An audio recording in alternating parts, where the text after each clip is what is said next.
Hello viewers, welcome back to day 3 of our Django tutorial series. आज हम discuss करने वाले हैं जेंगो के सबसे इंपॉर्टेंट कंसेप्ट्स में से एक, वो है एमवीटी आर्किटेक्चर। जेंगो के अंदर जो भी वर्क फ्लो होता है वो एमवीटी आर्किटेक्चर पर बेस्ड होता है, राइट। एम का मतलब होता है मॉडल, वी का मतलब होता है व्यू और टी का मतलब होता है टेम्पलेट।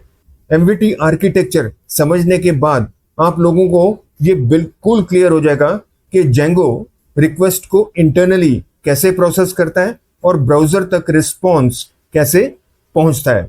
आज के बाद आप सिर्फ जेंगो को यूज ही नहीं करोगे बल्कि जेंगो के अंदर का पूरा वर्क फ्लो समझना शुरू कर दोगे।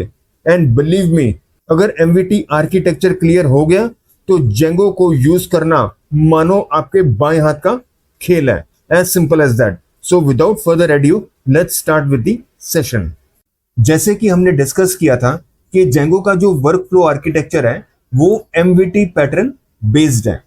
एम का मतलब मॉडल, वी का मतलब व्यू और टी का मतलब टेम्पलेट। तो ये तीन लेयर्स इन्वॉल्व है, मॉडल, व्यू और टेम्पलेट।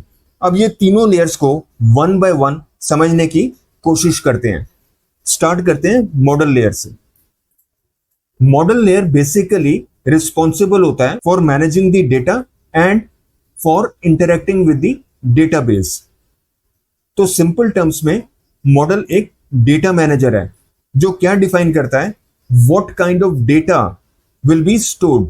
जैसे मान लो किसी इंप्लॉय की इंफॉर्मेशन हमें स्टोर करनी है, तो किस टाइप का डेटा हम स्टोर करेंगे? उसका आईडी होगा, उसका नेम होगा, एज होगा, एड्रेस होगा, डेजिग्नेशन होगा, सैलरी होगा और भी बहुत सारी रेलेवेंट डिटेल्स होंगे as per the requirement.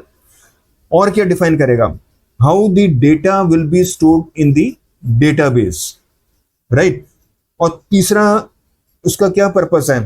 How the data will be retrieved, how the data will be updated and how the data will be deleted. As simple as that. और ये सारे ऑपरेशंस हम प्रैक्टिकली करके भी देखेंगे।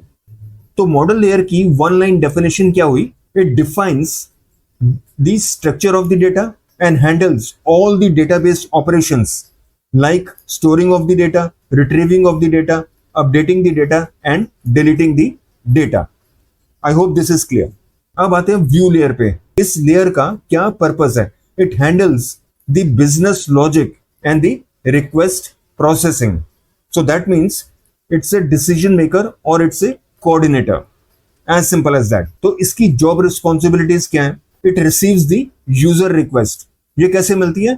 User browser से। जब भी हम ब्राउजर में कुछ टाइप करते हैं, ठीक है, उसको बोलते हैं user request.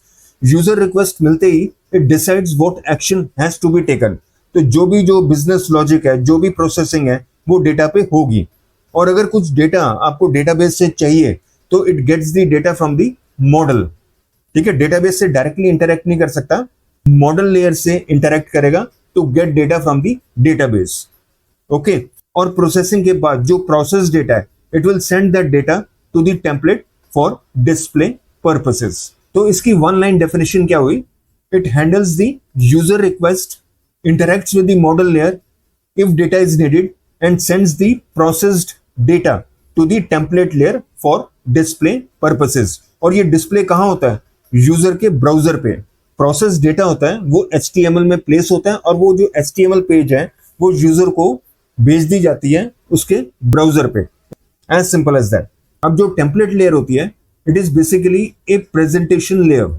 It's job is to display the data to the user in the form of a web page, okay. So you can think of it as a designer of the web page and it decides what information will be shown, where it will appear and how will it look like, as simple as that। तो इसकी one line definition क्या हुई? Template layer क्या होता है? It is responsible for presenting the process data to the user by generating the final HTML page to be displayed in the user browser। So I hope ये जो तीनों layers हैं, model, view और template, ये क्या है, इनकी क्या वर्किंग है, इनका क्या पर्पस है, वो अब हमें बिल्कुल क्लियर हो चुका है, ठीक है। अब देखते हैं कि जेंगो का एमवीटी वर्कफ्लो प्रैक्टिकली किस तरह काम करता है। और इस कंसेप्ट को क्लियरली समझने के लिए मैं एक सिंपल वेबसाइट का कोड भी दिखाऊंगा ताकि आप सिर्फ थ्योरी ही ना समझो बल्कि ये भी देख पाओ कि रिक्वेस्ट ब्राउजर से जेंगो तक और जेंगो से ब्राउजर तक एक्चुअल में ट्रेवल कैसे करता है। चलिए स्टेप बाय स्टेप पूरा वर्कफ्लो समझते हैं। सबसे पहले हम ये पाथ अपने ब्राउजर पे टाइप करेंगे। इस पाथ को टेक्निकली क्या बोलते हैं? URL, मतलब यूनिफॉर्म रिसोर्स लोकेटर। अब इसके एक एक पार्ट को स्टडी करते हैं। पहला पार्ट है HTTP। ये क्या होता है? Hyper text transfer protocol. ये एक्चुअली क्या होता है? सेट ऑफ रूल्स होता है which allows your browser and web server to communicate with each other, as simple as that. दूसरा पार्ट क्या है? ये देखो, ये आईपी एड्रेस है। ये आईपी एड्रेस क्या इंडिकेट करता है? लोकल होस्ट, मतलब आपका अपना कंप्यूटर, और आपके अपने कंप्यूटर पे कौन सा पोर्ट? 8000। तो इसका मतलब क्या हुआ कि आपका जो जेंगो डेवलपमेंट सर्वर है वो कहाँ पे चल रहा है? आपके कंप्यूटर पे चल रहा है। और किस पोर्ट पे वो लिसन कर रहा है? इस 8000 पोर्ट पे वो लिसन कर रहा है, राइट। और ये तीसरा पार्ट क्या है? Slash products.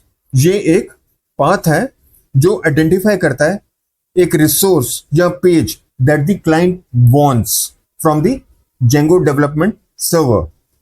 अगर इसको लेमन टर्म्स में या प्लेन टर्म्स में समझे तो इसका मतलब क्या हुआ?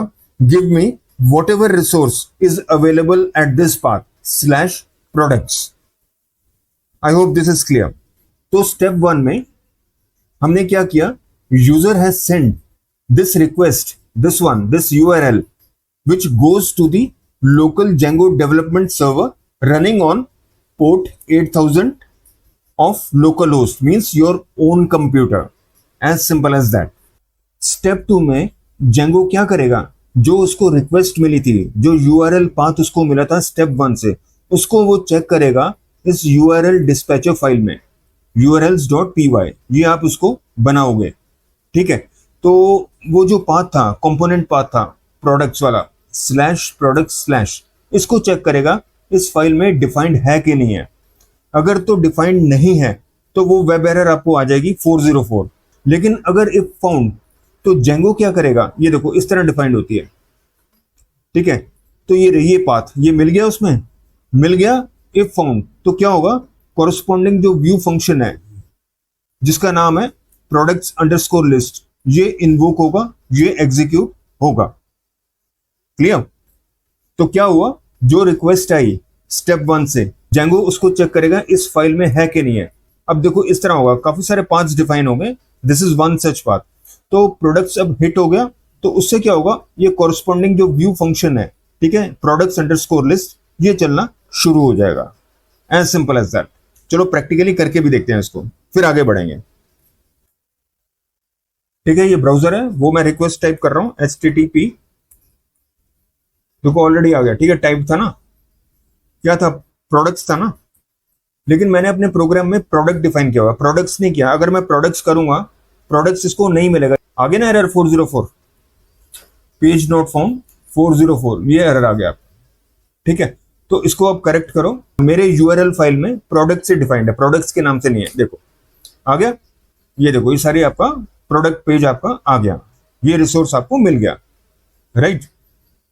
ये देखो वेबसाइट मैंने पहले से बनाई हुई है। देखो ये प्रोडक्ट्स हैं, अबाउट है, होम है, प्रोफाइल है, राइट। हमने प्रोडक्ट्स को एड किया।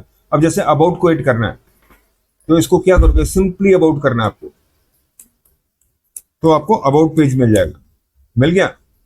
इसी तरह अगर होम पेज चाहिए, होम पेज के लिए सिर्फ आपको ये करना है, दैट्स इट, स्लैश, ये आपको होम पेज मिल गया। प्रोफाइल चाहिए तो स्लैश प्रोफाइल कर दो, तो स्लैश प्रोफाइल कर दो, तो ये आपकी प्रोफाइल पेज आ गया। तो आई होप दिस इज क्लियर, ठीक है। ये जो राउट्स दिए हैं ये क्लियर है आपको। तो ये जो व्यू लेयर है ये क्या करता है? रिक्वेस्ट को प्रोसेस करता है, कैलकुलेशंस परफॉर्म करता है एज पर द रिक्वायरमेंट, जो भी आपका बिजनेस लॉजिक है उसके हिसाब से कैलकुलेशंस करता है। It talks to the database through the model. लेकिन ये स्टेप तभी चाहिए होता है जब डेटाबेस से आपको डेटा चाहिए, अदरवाइज ये स्टेप एग्जीक्यूट नहीं होगा। और लास्टली व्यू लेयर जो है वो डिसाइड करता है what response to send back. I hope this is clear. और ये मॉडल लेयर में भी देख लो क्या हो रहा है।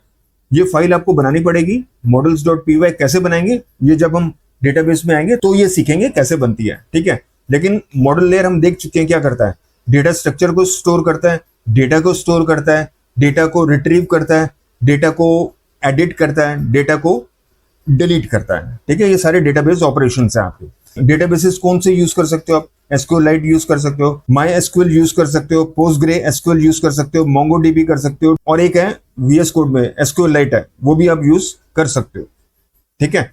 स्टेप 5 में क्या होता है, व्यू अपना प्रोसेस डेटा टेम्पलेट को सेंड कर देता है।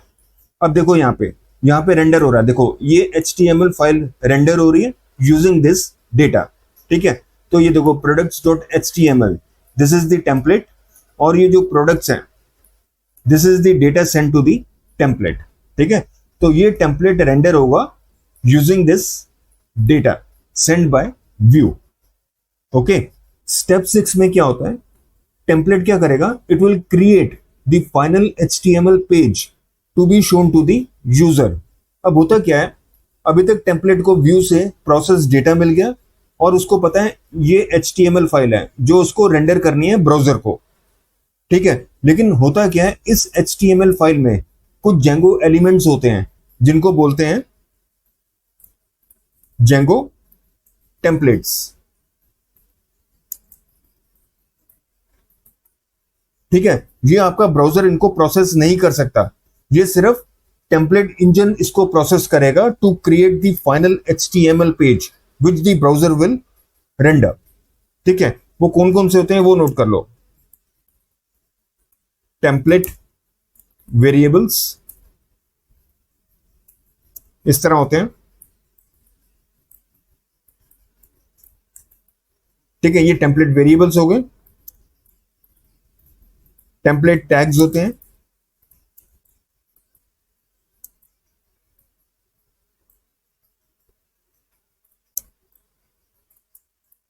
और कमेंट्स होते हैं, कमेंट्स होते हैं, ठीक है। ये तीनों चीजें टेम्पलेट इंजन प्रोसेस करता है ताकि ब्राउजर इसको एज इज डिस्प्ले कर पाए। So I hope this process is clear. Step 7 में क्या होता है, the response is send back to the user. Response मतलब जो प्रोसेस HTML पेज है, ठीक है। तो finally Django sends the generated HTML page back to the browser so that the user can see the processed web page, okay. तो ये full flow देख लो। अब जो यूजर रिक्वेस्ट होती है वो चेक होती है URL डिस्पैचर फाइल में, अगर तो वैलिडेट हो जाती है तो उसका कोरस्पॉन्डिंग व्यू फंक्शन कॉल होता है, ठीक है। व्यू क्या करता है, प्रोसेसिंग के टाइम अगर उसको डेटा चाहिए मॉडल से तो मॉडल से डेटा फेच करता है, ठीक है। तो फाइनली प्रोसेसिंग होने के बाद व्यू डेटा देता है टेम्पलेट को। टेम्पलेट इंजन क्या करता है, HTML फाइल और व्यू का डेटा और जेंगो टेम्पलेट्स को प्रोसेस करके फाइनल वेब पेज बनाता है which is send back to the browser, as simple as that. तो मेरे हिसाब से अब ये जो पूरा साइकिल है, जो पूरा वर्क फ्लो है, ये आपको क्लियर हो गया होगा, ठीक है। थोड़ा सा VS कोड में चलते हैं, उससे भी आपको फेयर बिट ऑफ आइडिया हो जाएगा और एक ये चीज पक्की हो जाएगी। तो VS कोड में चलते हैं। तो देखो यार, सबसे पहले क्या होता है, जो रिक्वेस्ट आती है वो URL में चेक होती है, ठीक है। कहाँ है URL फाइल, ये रही, ठीक है। ये आप उसको बनाओगे, ठीक है, ये आपको बनानी है। अब ये देखो सारे पांच आपके डिफाइंड हैं, ये आपको डिफाइंड करना है। ये देखो ये जो ब्लैंक होता है ये होम का होता है, ये अबाउट का अबाउट फंक्शन हो जाएगा, प्रोफाइल पाथ का प्रोफाइल फंक्शन, प्रोडक्ट पाथ का प्रोडक्ट फंक्शन कॉल होगा। और ये सारे फंक्शंस कहाँ डिफाइन है, व्यू फाइल में, ठीक है। तो चलो व्यू फाइल में देखो, ये आ गया आपका व्यू, ठीक है जी।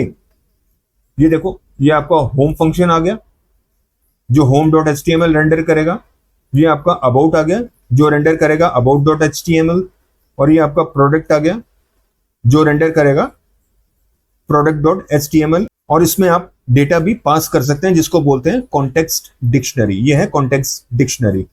ये कहां डिफाइंड है वो देखो यहां पे, ये रही, आपने वेब पेज में भी देखा था ना ये सारा, ठीक है, ये सारा। ये सारा डेटा था, ठीक है, ये सारा डिफाइन कर दिया और ये मैंने HTML में यूज किया था, ठीक है। तो ये हो गया आपके सारे व्यू फंक्शंस, ओके। अब ये HTML फाइल्स भी देखने देख लो, हमने क्या यूज किया था, product.html, ये देख लो, ये भी आपको बनानी पड़ेंगी, ठीक है, ये product.html, ठीक है, वो जो मैं टैग्स की बात कर रहा था, ठीक है, ये ब्राउजर प्रोसेस नहीं कर पाएगा, ठीक है। ये तो देखो मैंने टेबल डिफाइन किया यहाँ पे, product category price version status, ये देखो ये टेम्पलेट टैग है, जेंगो टेम्पलेट टैग, ओके। ये सारा लॉजिक चल रहा है यहाँ पे, ठीक है। आई होप दिस इज क्लियर।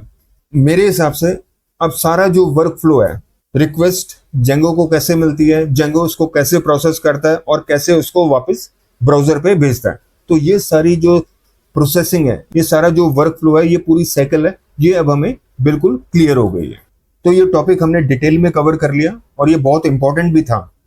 अब ये सेशन क्लोज करने से पहले मैं फिर आपसे रिक्वेस्ट करूंगा कि प्लीज जितने भी ये वीडियोस हैं इनको प्लीज लाइक करो, ज्यादा से ज्यादा इनको शेयर करो, सब्सक्राइब करो, कमेंट करो, राइट, क्योंकि यार ये बहुत जरूरी है, ठीक है। मैं बहुत मेहनत कर रहा हूं और एक अच्छा कंटेंट आपको दे रहा हूं फ्री ऑफ कॉस्ट। मेरी रिक्वेस्ट को भी कंसिडर करो, इन वीडियोस को प्लीज वायरल करो, ठीक है, जिससे आपको भी फायदा हो और बाकी सब लोगों को भी फायदा हो। अब ये देखो आपको ये सब कुछ फ्री ऑफ कॉस्ट मिल रहा है, थोड़ी सी कदर करो यार, इसकी रिक्वेस्ट है, ठीक है। तो फिर ये सेशन क्लोज करते हैं। थैंक्स फॉर वॉचिंग, मिलते हैं नेक्स्ट सेशन में।